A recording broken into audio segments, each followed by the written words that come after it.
If I had to choose one word to sum up Dunkirk, I would describe it as fucking relentless. You know there's people out there that don't think this movie is incredible. I don't get it. People can see you. I know it didn't popularize the Inception blah, and I know it didn't give us Robert Downey Jr. doing that cool mouth thing that he does in Oppenheimer. And I know it didn't give us fucking Batman.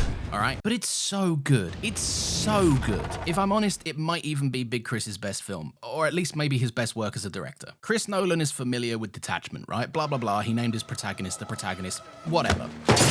People often cite this as one of Nolan's shortcomings as a writer and a director, but I disagree. I think a healthy level of distance might be one of his biggest strengths. I think as a filmmaker and a writer, Nolan is typically more interested in the big thing than he is the characters that he writes around the big thing. Does that make sense? I feel like that makes no sense. Take Tenet, for example. I think in that film, Big Chris is far more interested in all the timey stuff and the going back into... They don't go back in time. You get it.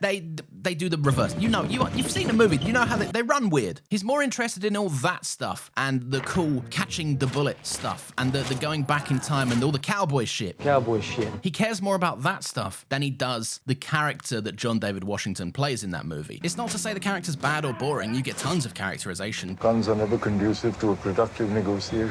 You want the man they send to negotiate. But it is to say that he is far less fleshed out as a thing than the thing itself. Memento has the memory thing. Inception has the art of inception. Interstellar's got that thing where they go to places and they age at different times or whatever. And 3 guesses for what Batman Begins, The Dark Knight, and The Dark Knight Rises have. Yeah, it's Batman. The point I'm trying to make with Dunkirk being his best film is that it's Nolan stripped down to his core tendencies. Frivolities of character are done away with and the movie's kind of left with only the big thing. And in this case, the big thing is fucking awesome. I was a kid once. I pretended sticks were guns and shit. I still play Call of Duty sometimes. Even the bad ones are still kind of fun to me, right? More often than not, there's more dead bodies on screen than there are breathing people. And the ones that are drawing breath might as well not be, because they're not really intended to be characters. They're more so intended to be surrogate bodies for us, the audience, to experience fear, paranoia, stress, and desperation as we navigate the film through them. It is not designed as a spectacle to behold. It is designed as a spectacle to be immersed in. A common critique I hear of Dunkirk is that the main character is a little bit underdeveloped and boring, and the plot doesn't really exist. It's just a series of fucking things that keep occurring. And believe it or not, people do wrap themselves around in circles saying films need to have central characters and a plot and a typical story progression and all of this usual stuff that you might see in other movies. But I think those people are boring. These guys get no backstories. We don't get to hear about their ladies waiting back home for them or whatever the fuck. And that is good.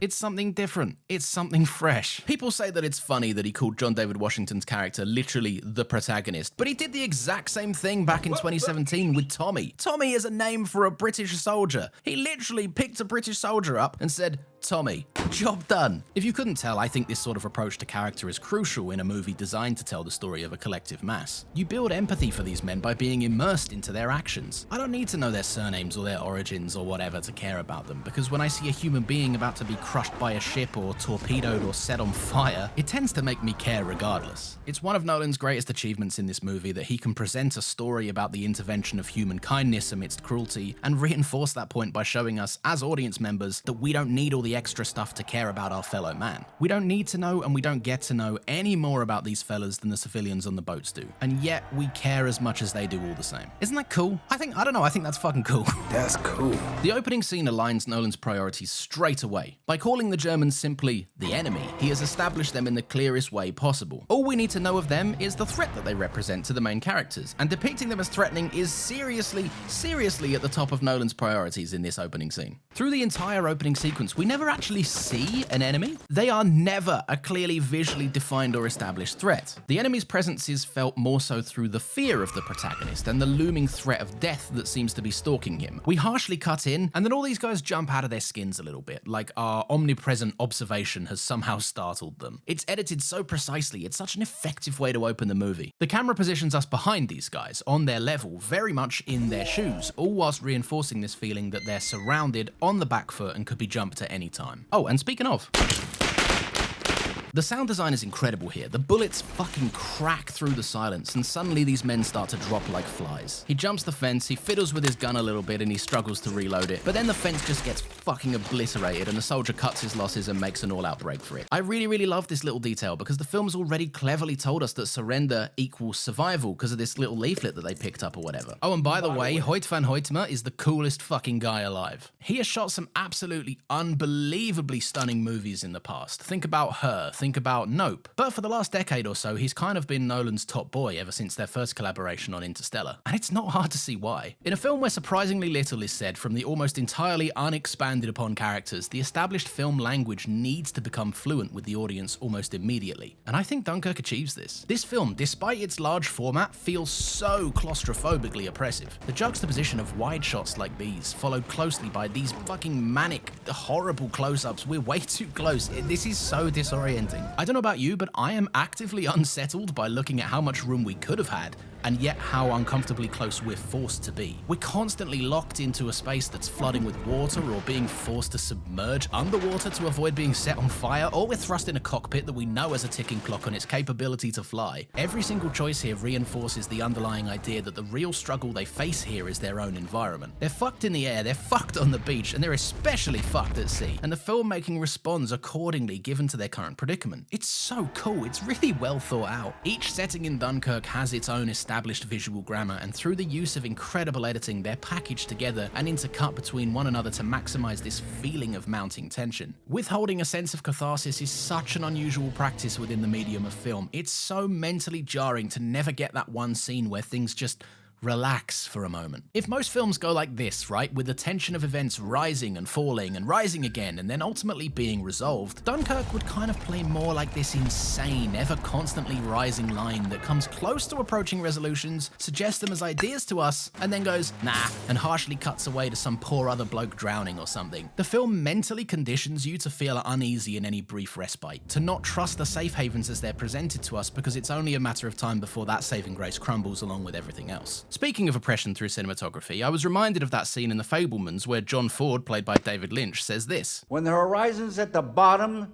it's interesting. When the horizon's at the top, it's interesting. When the horizon's in the middle, it's boring as shit. It's a very cool scene, and yes, I'm aware that every single film student on the planet sees it as the second coming of Christ and point to it and go, oh my god, he might have been onto something. But for me, I'm a dumb idiot, and that's the first time I'd ever heard anything like that. I have never seen a director get as much mileage out of a horizon line than I have with Dunkirk. The use of constant high horizons are designed to communicate this off-kilter and aggressive push downwards. When characters occupy a heavier, lower portion of the frame, it visually tells us that these guys have an uphill battle to undertake. It allows us to feel how weighed down and suffocated they feel on account of their constant environmental challenges. Like I've said, this movie is filled to the brim with people being pushed downwards and the threat of drowning is around every single corner, so it makes sense that the sea has such a domineering presence in the frame. I also think the horizon lines are used to great effect in the air sequences as well, albeit for a slightly different reason. When the planes are dogfighting, the camera rotates on an axis, making you feel like this fucking horizon line is just a constant seesaw going from one side to the other. It's off balance, things are up in the air.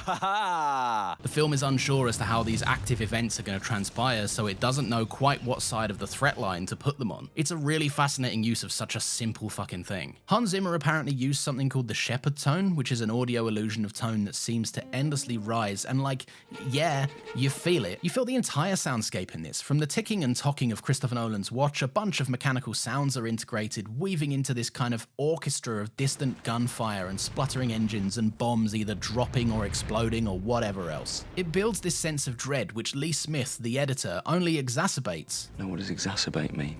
It means, to make things worse. Right. By exploring this rhythmic cutting. It's the thing that Baby Driver was most known for, besides being a movie stuffed to the brim with nonsense. You know when he's like shutting the boot and it's in time with the music, and he's shooting some guns and it's also in time with the music? Good film. Real big shame.